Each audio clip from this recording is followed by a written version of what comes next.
Hello, this is Richard C. Wilson, the Family Office Club. Today we have Kathy with us. Welcome, Kathy. Nice to be here, Richard. Sure. So what types of investments do you look for? So if we're talking about traditional investments, there we're all about downside risk. So we really are pretty much long-term timers of the market. We look at things like the standard deviation of the market and short sellers and long and net leverage on hedge funds. So on that side, if the market's trending up, we'll do large ETFs. Otherwise, we look for managers with downside risk. On the alternative side, in terms of deal flow, it's got to be something very easy to understand. It's got to be something that makes a lot of sense. I have a very strong marketing brain, and so I just tend to look for trends. So I happen to be a vegan, so that's an example. Anything in the food space along the vegan, there's a 600% increase in the last 3 years of Americans who've decided that they're now calling themselves plant-based. So that's just an example. That's one trend that I absolutely love. Real estate we see a lot of, and real estate really varies quite a bit. I mean, I would not touch commercial real estate right now if you paid me, given what's happened with COVID-19.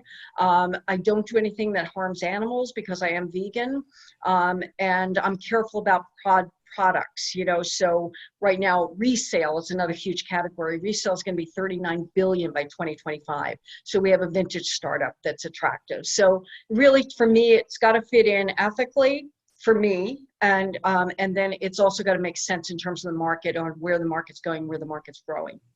Right. Makes sense. And if you had to pick out one area that you're most excited to get deals in, or you're just putting the most of your energy in, because I'm sure I've spoken to you before. You're nice enough to join us on one of our discussion panels, I think it was recently, and I know you get a lot of deal flow. What would be that one area that you're really looking to invest most of your energy and money in this year?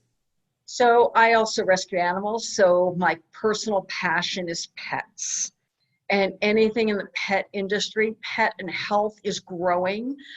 There's 24 billion is the size of pet food market, and it's growing at 25% a year. Smucker's is now 49% dog food, believe it or not, the old jam company. So anything with pets, again, that doesn't harm animals, anything with the joint formula, nutraceuticals, CBD.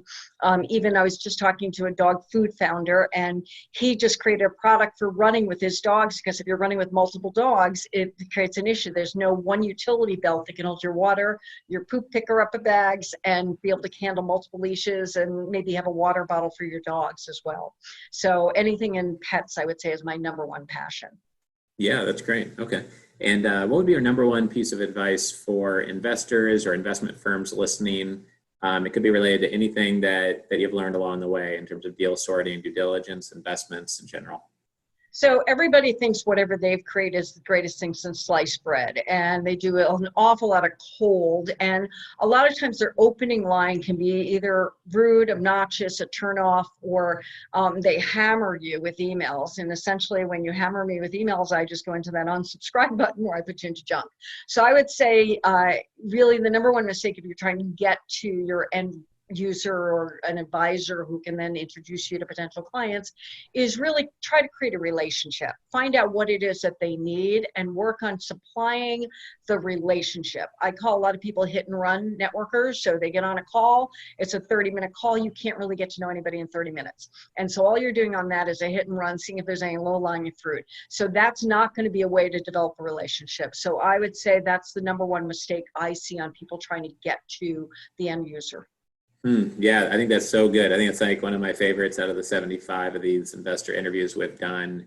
And many times I have to get an agenda from someone before I get on the phone, because otherwise their whole point is to pitch you on something they were being mysterious about via email, but their real angle was to pitch you on something you would never in your life do. And they're not focused on value add first, or getting to know you, or they would know that that's not something you do perhaps. And then like Damon John said on Shark Tank, that everyone's got amazing projections. Everyone, he projects he's going to look like the guy Thor from the Marvel movie next year. No projections are ever bad. So opening a line with "we're going to do all these amazing things" with exclamation marks, it just comes off as obnoxious and unrealistic and amateur hour-like. So I love that answer. I can definitely relate to that, and I hope people get value by listening to that. Great. Well, if anyone would like to share deal flow with Kathy, maybe co-invest with her or do something business-wise with Kathy, we're happy to connect you. That's one of the benefits of being a member of the Family Office Club. I believe she's been on one of our discussion panels recently, and I hope will be again later on this summer, because we do weekly virtual investor discussion panels each week too. So thanks for your time here today, Kathy, and looking forward to connecting with you further. Sounds great. Thanks, Richard. Appreciate it. Yeah, you too. Take care.